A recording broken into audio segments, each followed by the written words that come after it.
마가복음 11장 15절부터 17절의 말씀을 우리가 합독해서 같이 읽겠습니다.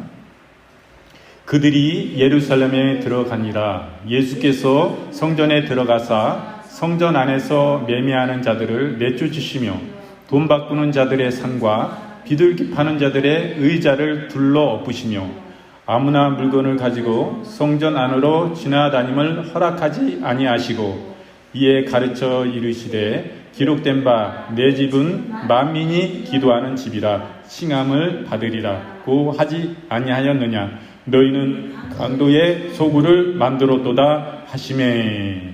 아멘.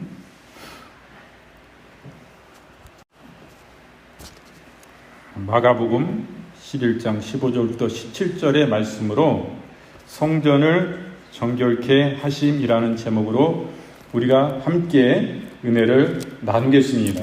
오늘 본문의 말씀 15절의 말씀을 보니까 그들이 예루살렘에 들어가니라. 예수께서 성전에 들어가사 성전 안에 매매하는 자들을 내쫓으시며 돈 바꾸는 자들의 상과 비둘기 파는 자들의 의자를 둘러 엎으시며 이렇게 말씀합니다. 예수님께서 먼저 한번 성전을 방문하셨어요. 방문하셨다가 이제 제2차로 두 번째 방문을 하시는 것입니다. 하나님의 말씀은 어제나 오늘이나 하나도 변하는 것이 없습니다. 이 본문의 말씀을 보니까 이 말씀에는 예수님께서 성전을 깨끗하게, 완전히 깨끗하게 그 작업을 하시는, 정화하시는 그런 예수님의 모습을 보게 됩니다. 그 주님께서 그 성전 안에서 매매하는 자들을 내쫓으심을 우리는 보게 됩니다. 예수께서 성전 경내로 들어가시사 온갖 동물들을 딱 갔는데 주님이 온갖 동물들의 냄새가 진동을 했습니다. 그곳에 여러 제사를 지낼 제물들을 가져왔어요. 거기서 서로 사고 팔았습니다. 그에는 소와 양과 비둘기 및 여러 상품들을 파는 장사꾼들이 있었습니다. 그곳에 소음이 이루 말할 수 없었어요. 그것이 바로 시장과 전혀 다를 바가 없었던 것입니다. 사실 당시 성전에는 큰 절기에 앞서서 예외 없이 시장이 열리곤 했습니다. 이 시장은 대개 바깥마당, 즉 이방인의 마당이라고 합니다. 이 이방인의 뜰이라고 하죠. 이곳에서 이 시장이 형성됐습니다. 이렇게 형성된 성전 내의 시장에는 하나님께 제물로 드릴 희생제사를 위해 필요한 짐승들과 물건을 서로 사고 파는 일을 했습니다. 외국의 돈을 가지고 있는 사람들은 성전세를 납부할 수 있도록 하였습니다. 성전세는 히브리 사람이라면, 이스라엘 사람이라면 만 20세 되는 사람은 1년에 한 번씩 반세계씩 해가지고 성전세를 내게 돼 있었습니다. 그래서 성전세를 내기 위해서는 외국 돈을 갖고 있다든가 외국에서 돌아왔을 때 성전세를 내기 위해서는 이것을 히브리 사람들이 쓸 수 있는 그 돈으로 바꿔야 됐어요.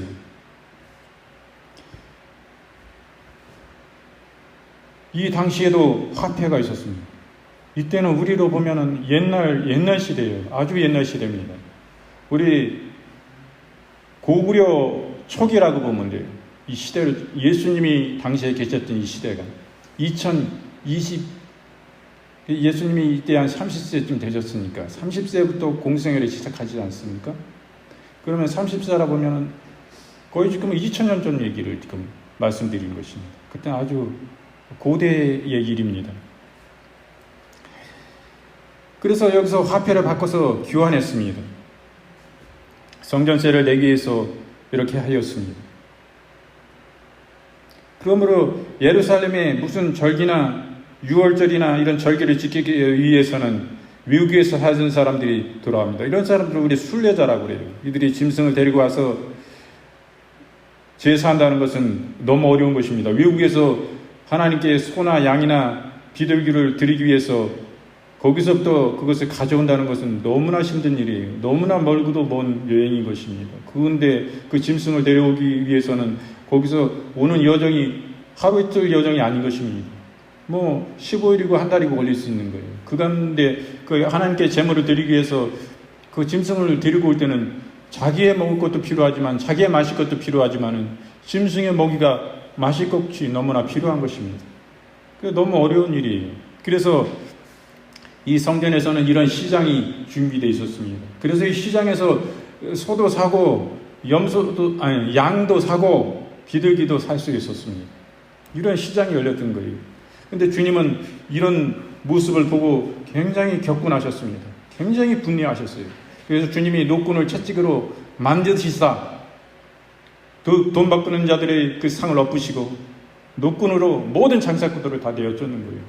너희들이 이 하나님의 내 집을 강도들의 구릴로 만드는구나.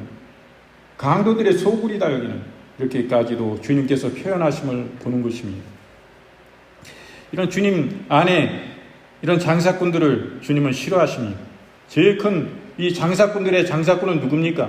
이 성전을 맡은 최고의 관리자가 누굽니까? 바로 하나님 앞에 제사하는 1년에 1차 모든 이스라엘의 국민의 죄악을 다 담당하고 어린 양에게 전가해서 어린 양의 피를 가지고 하나님께 나아가 하나님의 지성소 안에 나아가는 유일한 대제사장, 그 이스라엘의 민족의 지도자, 종교의 지도자, 강력한 힘을 가진 하나님으로부터 위임받은 하나님의 기름 부음을 받은 대제사장이 하나님 앞에 나아가는 것입니다. 이 대제사장이 제일 큰 장사꾼이에요. 왜?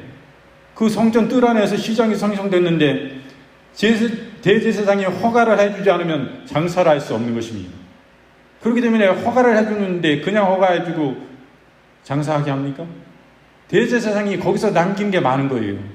제사장한테 뭔가 주어지만이 거기서 장사를 하게끔 허락하는 것이지 장사할 사람 널려있고 많은데 누구는 장사하고 누구는 못합니다. 그렇기 때문에 성전을 빌려 쓰는 그 장사터를 빌려 쓰기 때문에 대제사장한테 재물을 갖다 바쳐야 되는 거예요.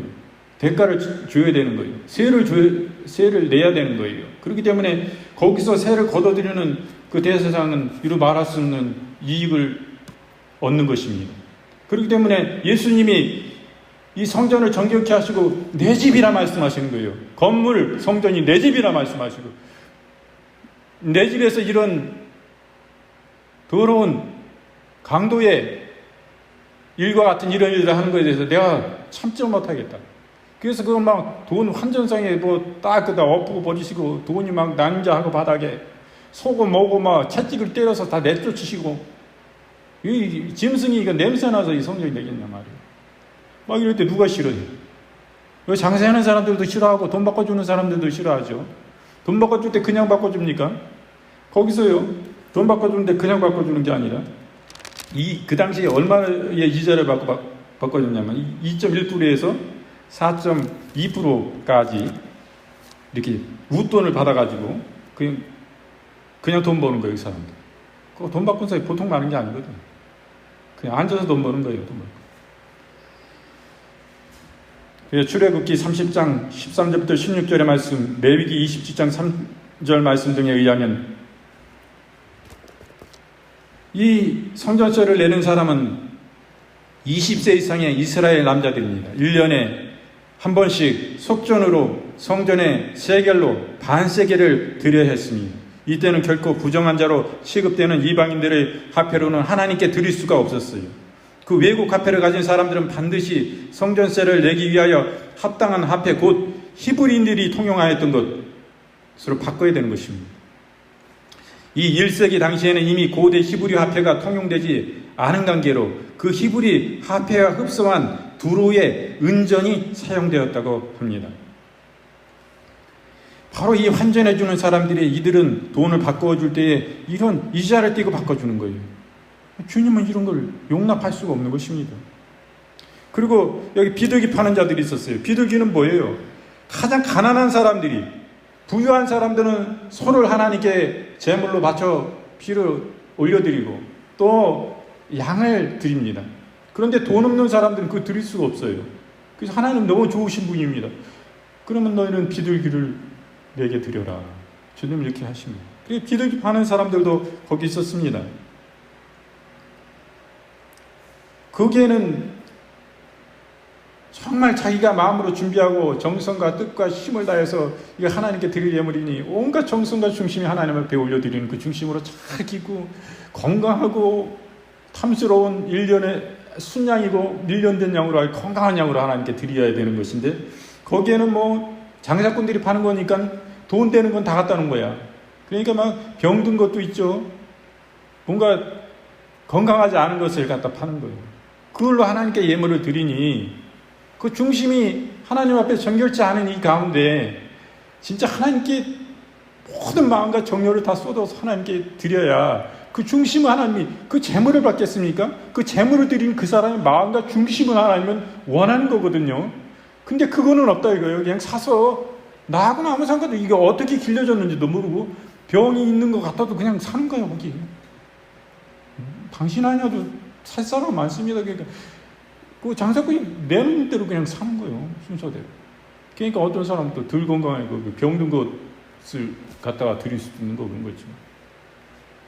우리가 장사에 뭐 살아가거나 과일 가게 가지고 살 때 내 마음대로 다 고르는 것도 있지만 장사하시는 사람이 다 섞어서 팔아요. 좀 부족한 거 아주 좋은 상품 이렇게 섞어서 같이 팔아. 그래야 팔리니까. 그런 것과 비슷하죠.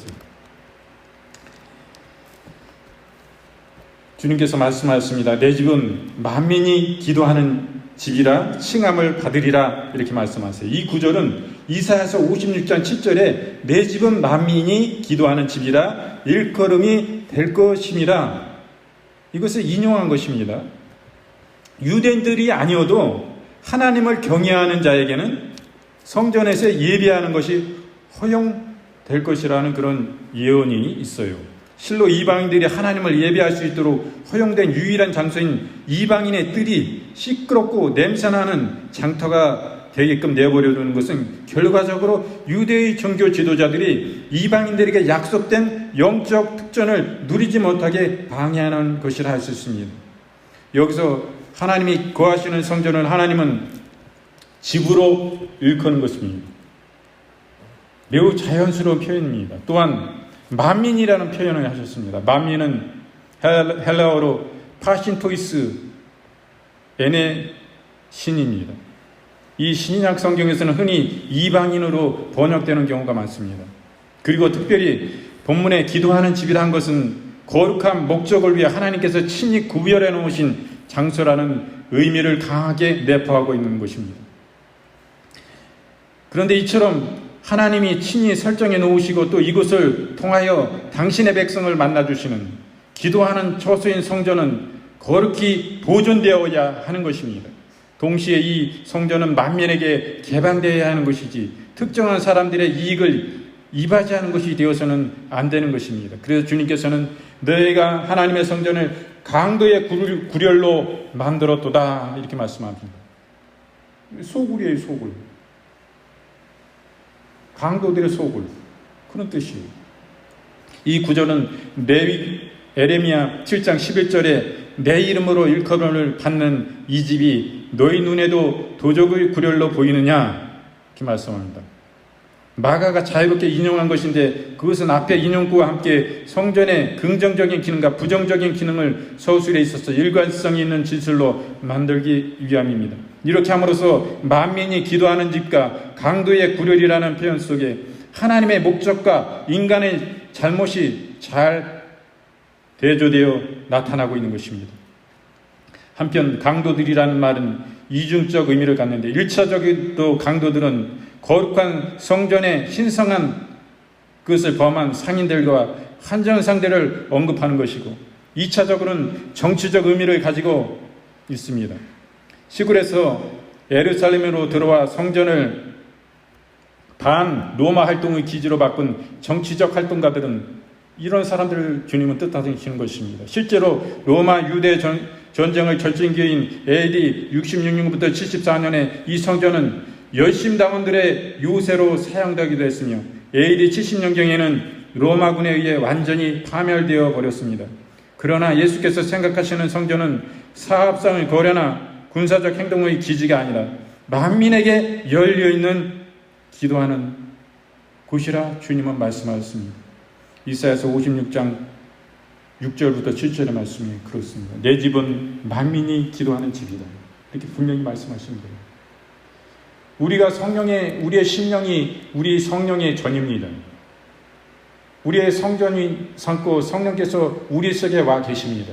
지금 시대에 그렇습니다. 지금은. 그것과 같이 이 건물 교회를 주님은 보시고 여기는 내 집이다. 내 집인데 여기는 만민이 기도하는 집이 되어야 된다. 여기가 강도의 굴이 되어서는 안 된다. 주님 말씀하시는 거예요. 이게 주님께서 그 당시에만 해당되는 말씀이실까요? 지금 오늘날 우리의 교회를 향한 주님의 말씀인 것입니다. 주님은 오늘날도 채찍을 드시는 거예요. 노끈으로 채찍을 만드사 돈 바꾸는 환전상의 상을 엎으시고 그 시장같이 변화되어 있는 더러운 이익을 추구하는 그 모든 것들을 주님은 내어 쫓으신 것입니다. 시장 상인들을 다 내어 쫓는 거예요. 거기 병든 것을 가지고 하나님께 예비한다고 내어놓는 모든 장사의 그 속에서 나온 이런 더러운 강도들이 하는 일들과 같은 것들을 주님은 내어 쫓으시는 것입니다. 하나님의 교회는 거룩해야 되는 거예요. 장사의 마음은 안 되는 것입니다. 하나님 앞에 어떻게 장사의 마음을 가져요? 우리 주님이 우리를 위하여 십자가에 내어주신 그 진실하시고 진짜 참 사랑은 이런 것과 어떻게 비교할 수 있습니까? 주님이 장사의 마음을 가지고 우리에게 십자가에서 죽으셨나요? 그게 아니에요. 주님은 절대 장사의 마음이라면 진실한 장사예요. 자기 것을 다 내어주고 우리들로부터 받을 것은 아무것도 없는데 당신의 베푸신 그 놀라우신 사랑에 비춰보면 우리는 아무것도 아닙니다. 우리가 어찌 주님의 그 귀하신 생명을 받은 자로서 그분이 나 위해서 생명을 버리셨는데 내 생명하고 그분하고 어떻게 비교가 될 수 있으며 내 생명을 드려도 그분의 생명을 살 수가 있습니까? 살 수 없어요. 절대 살 수 없습니다. 내 생명이 100개예요. 내 생명이 10,000개요. 내 생명이 10,000,000개요. 그래도 주님 생명 하나하고 바꿀 수 없는 비교가 될 수가 없어요. 그러함에도 불구하고 우리 주님은 진짜 이 사랑으로 진짜의 참사랑을 가지고 우리에게 나아오셨습니다. 자기가 제물이 되셨어요. 우리의 죄악 때문에, 우리의 허물 때문에, 우리의 아픔 때문에, 우리의 질병 때문에 우리를 치유해 주시고 우리의 가난 때문에 우리를 부유케 하시기 위해서 우리의 영원 지옥 형벌 가운데 죽을 수밖에 없는 우리를 위해서 영원 생명 천국으로 인도해 주시기 위해서 그 생명을 조금도 아낌없이 버리신 것입니다. 이것이 참 사랑인 것입니다. 우리 주님은 지금도 우리의 심령이 깨끗게 되기를 원하시는 것입니다. 우리 주님이 거하시는 집입니다. 우리의 속사람이. 우리의 심령이 정결하고 깨끗해야 돼요. 주님은 거룩하신 분입니다. 주님을 닮아 나아가면 주님이 기뻐하는 거예요. 그와 같이 우리 교회도 마찬가지입니다. 정결해야 되는 거예요.